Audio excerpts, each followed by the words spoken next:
Hello everyone, কেমন আছো তোমরা সবাই? তো তোমাদের সঙ্গে আজকে ঘুরবো হচ্ছে রবীন্দ্রনাথ ঠাকুরের মিউজিয়াম আর অমর্ত্য সেনের বাড়ি, তার সঙ্গে ঘুরে নেব হচ্ছে সৃজনী শিল্পগ্রাম। তো চলো বন্ধুরা, ভিডিওটি আজকে এখানেই শুরু করা যাক। তো ফার্স্টেই আমরা ঢুকেই বাম দিকে কিন্তু টিকিট কাউন্টার আছে, সেখান থেকে সৃজনী শিল্পগ্রামের টিকিট কাউন্টার থেকে টিকিট কেটে নিয়েছি। ছোটদের কিন্তু কোনো রকম কোনো টিকিট মূল্য লাগে না, পার হেড নিয়েছিল 10 টাকা করে। তো চলো ভেতরে ঘোরা যাক, কি কি আছে দেখা যাক। তো আমাদের টোটোয়াল বলেছিল যে আগে সৃজনী শিল্পগ্রামটা দেখে নিতে।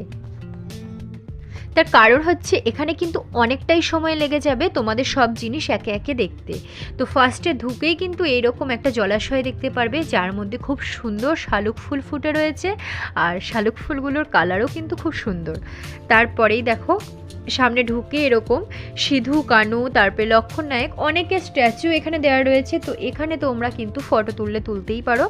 এখানে আমরা কিছুক্ষণ ফটো তোলার পর তারপরেই সামনের দিকে এগিয়ে চলে গিয়েছিলাম। আর সামনে এগোতেই দেখো এইরকম একটা ব্রিজ পাবে, ব্রিজটা ক্রস করলেই কিন্তু তার কিছুক্ষণ হাঁটার পর এই সাইডটা বরাবর অনেক সুন্দর একটা মাঠ মতো দেখতে পারবে। আর এই সাইডটায় রয়েছে একটা বুদ্ধিস্টের স্ট্যাচু, আর এই সাইডটা পুরোটাই মাঠ, সেখানে খুব সুন্দর ঘাসে ঘেরা মাঠটা। আর এখানে বোধহয় কোনো প্রোগ্রাম হলে এখানেই হয়, যেটা দেখলাম। আর এইখানে কিন্তু বসে তোমরা ফটো তুলতে পারবে। আর এর সামনেও সুন্দর একটা জলাশয় মতো করা রয়েছে। তার ঠিক ডান দিক দিয়ে বেরোলেই এই রকম সব ফটো ফ্রেমের মধ্যে সাজানো সব জিনিসপত্রগুলো তোমরা দেখতে পারবে। এরকমভাবে প্রচুর সৃজনী শিল্পগ্রাম যে এই জায়গাটা তুলে ধরা হয়েছে, সমস্ত জায়গার কারুকার্য, হাতের শিল্প, সেখানকার কী রীতি রেওয়াজ, সব কিছুই কিন্তু এই সৃজনী শিল্পগ্রামে তুলে ধরেছে। তো এখানে দেখো এগুলো কিন্তু হাতে সব পেন্টিং করা। তো এগুলো একে একে তোমরা নিখুঁতভাবে যখন দেখবে, দেখতেও যেমন ভালো লাগবে, কিন্তু অনেকটা টাইমও তোমাদের এখানে চলে যাবে। তো তোমরা কিন্তু সবার ফার্স্টে এই জায়গাটায় এসো। তো এখানে দেখো অনেক রকম আর্ট করা রয়েছে, মান্ডালা আর্ট থেকে শুরু করে সব রকম। আর নিচে কিন্তু কারা এই সুন্দর কারুকার্যগুলো করেছে সে তার নামও কিন্তু সেখানে উল্লেখ করা রয়েছে। দেখো এখানে সাঁওতালি থেকে শুরু করে সব রকম আর্টই কিন্তু এখানে রয়েছে দেখতে পাচ্ছি। আর এগুলো কিন্তু সম্পূর্ণটাই হাতে করা।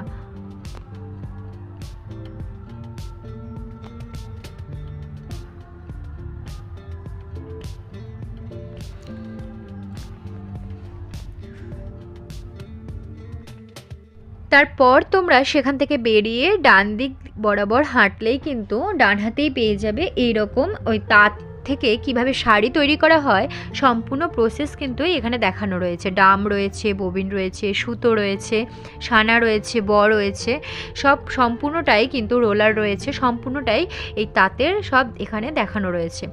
তারপরে এই সাইডটা একটু সামনে আগিয়ে আসলেই দেখতে পারবে এখানে ওই গরুর গাড়ি রয়েছে, আর এখানে কিছু গাছ দিয়ে তৈরি করা জিনিস রয়েছে।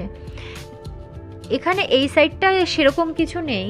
তারপরেই আমরা চলে এসেছি এই সামনে সাইড বরাবর হাঁটতে হাঁটতে দেখলাম খুব সুন্দর, খুব কালারিং একটা ফুল ফুটে রয়েছে, আর কালারগুলো কিন্তু খুব সুন্দর। তারপরে এই যে এই সাইডটা হাঁটতেই হাট লেখা রয়েছে দেখতে পারলাম। তো তোমরা যদি আসো এখান থেকে কিন্তু অবশ্যই কিছু না কিছু কিনে যেও স্মৃতি হিসেবে। এখানেও কিন্তু খুব সুন্দর সুন্দর জিনিস পাওয়া যায়। তো এইখানে রয়েছে বোতাম ফুল। তো এর আগের ফুলগুলোর নাম কিন্তু জানা ছিল না, এগুলোর নাম জানি বোতাম ফুল বলে। এই নিকোবর তার সামনেই কিন্তু বাউল গান চলছে।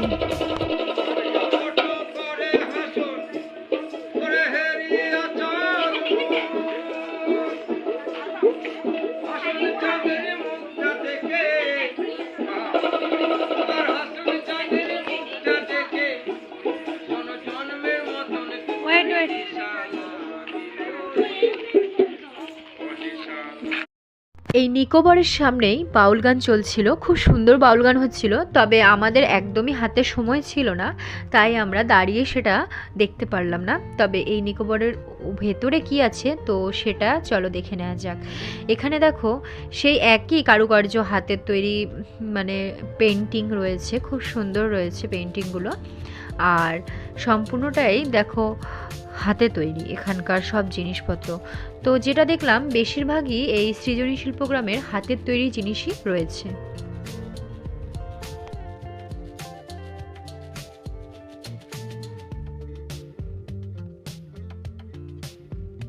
এই সৃজনী শিল্প গ্রামের ভেতরেই কিন্তু খুব সুন্দর হাট বসেছে বললাম, আর সেই হাটেই দেখো সকলেই জিনিসপত্র কেনাকাটা করছে, দামও কিন্তু খুবই কম। আর এখানে ছেলেদের মেয়েদের সমস্ত জিনিসই পাওয়া যাচ্ছে, ব্লাউজ থেকে শুরু করে শাড়ি, কুর্তি, ওড়না, এমনকি বাচ্চাদের জিনিসও পাওয়া যাচ্ছে। তো আমাদের অ্যাকচুয়ালি ব্যাগে একদমই জায়গা ছিল না, আর আমরা ভাবছি সোনাঝুরি হাট থেকে কিছু জিনিস কিনে নেব।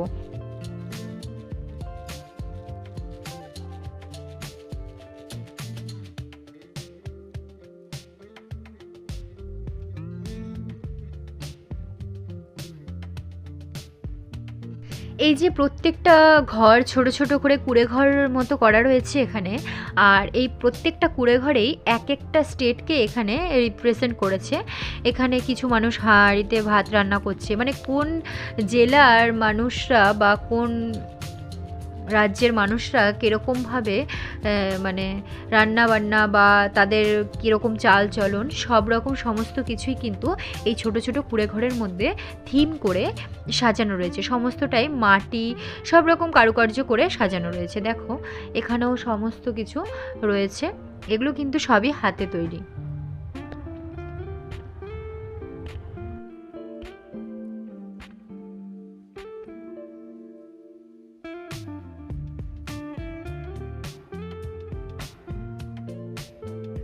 এই সমস্ত কিছু ঘুরে দেখতে তোমাদের প্রায়, আমি বলেছিলাম ফার্স্টে 1 ঘন্টায় কিন্তু কমপ্লিট হবে না, প্রায় তোমাদের এখানে 2-2.5 ঘন্টা, মানে ধীরে সুস্থে যদি খুব সুন্দরভাবে সময় নিয়ে দেখো 2-2.5 ঘন্টা এখানে লেগে যাবে। তো অবশ্যই আরও একবার বলছি এখানে কিন্তু আগে এসো, আর জায়গাটা কিন্তু সত্যিই খুব সুন্দর, ভেতরটা খুব সাজানো গোছানো, আর প্রত্যেকটা জায়গায় কিন্তু এক একটা থিম রয়েছে। এটা হয়তো সম্ভবত সিকিম বা কোনো জায়গার হবে।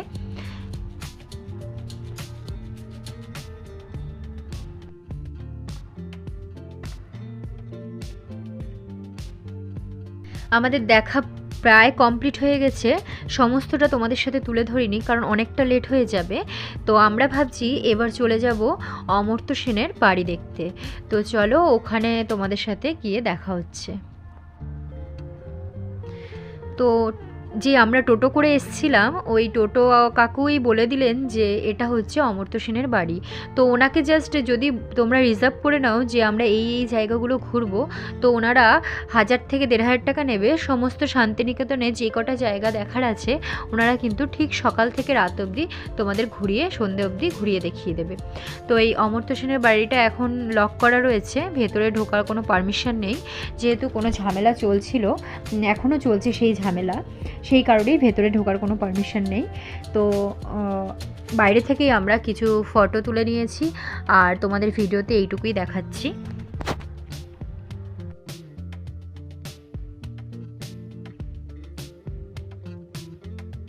এবার আমরা চলে যাব হচ্ছে রবীন্দ্রনাথ ঠাকুরের মিউজিয়ামে। তো ওখানে গিয়ে কিন্তু আমাদের টিকিট কাটতে হবে।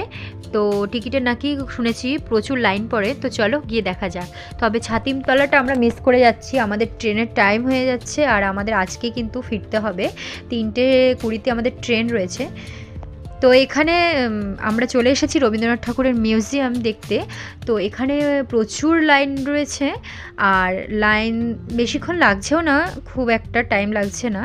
তোমরা মিনিমাম 10-15 মিনিট দাঁড়ালেই কিন্তু তোমরা টিকিট পেয়ে যাবে। তবে টিকিট কিন্তু খুব বেশিক্ষণ টাইম পর্যন্ত দেয় না।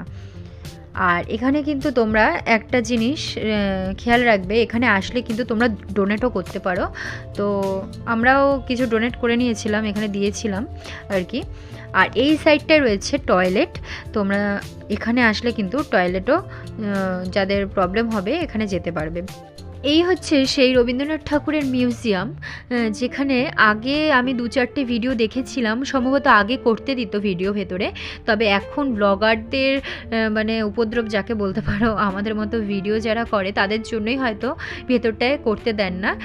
আর এই সাইডটায় আমরা কিছুটা টাইম কাটানোর পর তারপরেই চলে যাচ্ছিলাম ভেতরে। আরও কিছু জিনিস আছে ওনার ব্যবহৃত, সেগুলো অ্যাকচুয়ালি মিউজিয়ামের ভেতরে সম্পূর্ণটাই ওনার বাড়ির ব্যবহৃত বা ওনার ব্যবহৃত, উনি কি পুরস্কার পেয়েছেন সম্পূর্ণটাই এর ভেতরে রয়েছে। তো বেরিয়ে এই মিউজিয়ামের ঠিক বাম দিক বরাবর হেঁটে গেলেই এই রকম একটা বট গাছ পড়বে, যেটা নাকি অনেক পুরনো বট গাছ, আর দেখেও সেটা বোঝা যাচ্ছে।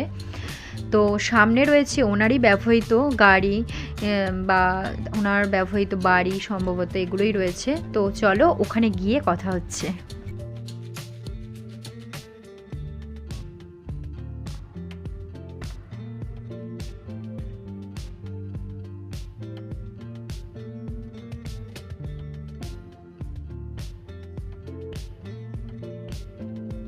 এই সাইডটায় রয়েছে বাম দিক বরাবর ওনার মানে বাড়ি, এখানে উনি বৈঠকখানা যাকে বলে, উনি এখানে বসে সময় কাটাতেন।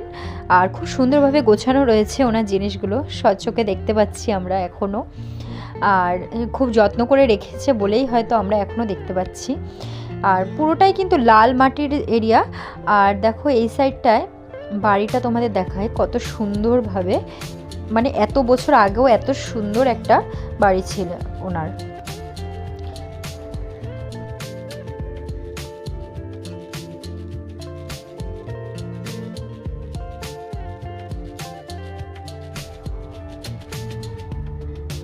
তো চলো এই সাইডটায় রয়েছে ওনার ব্যবহৃত গাড়ি, মানে তখনকার দিনে উনি এই রকম গাড়ি ব্যবহার করতেন, মানে আর সেটা আমরা এখনও চোখে দেখতে পাচ্ছি। এখানে কিন্তু সিকিউরিটি গার্ডেরও ব্যবস্থা রয়েছে, আর খুব ভালোভাবেই কিন্তু সব কিছু চেক আপ করছে। ব্যাগপত্র তোমরা ঢোকার আগে কিন্তু সব সার্চ করে তারপরে তোমাদের ঢুকতে দেবে। আর এখানেও আরেকটা বাড়ি রয়েছেন, এটা এখন সম্ভবত বন্ধ করা রয়েছে, শুনছি সবার মুখে নাকি এখানে আগে ঢুকতে দেওয়া হতো, যেহেতু আমাদের ফার্স্ট টাইম তাই সেটা বলতে পারছি না। এই বাড়িটার নাম সম্ভবত শ্যামলী হবে। আর এটার একটা সাইড কিন্তু ভেঙে পড়ে রয়েছে, আর সেই দিকে তিরপল টাঙানো রয়েছে, ওই যে সামনে দেখতে পাচ্ছ। আর এইদিকে সব মেরামত চলছে।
তো চলো এখন আমাদের টোটো কাকু নিয়ে যাবে হচ্ছে যেখানে বসে উনি উপন্যাস, ছড়া, কবিতা লিখতেন সেইখানে। তো এই হচ্ছে সেই কুড়েঘরা তাল গাছ, এই তাল গাছ দেখে উনি লিখেছিলেন তাল গাছ এক পায়ে দাঁড়িয়ে।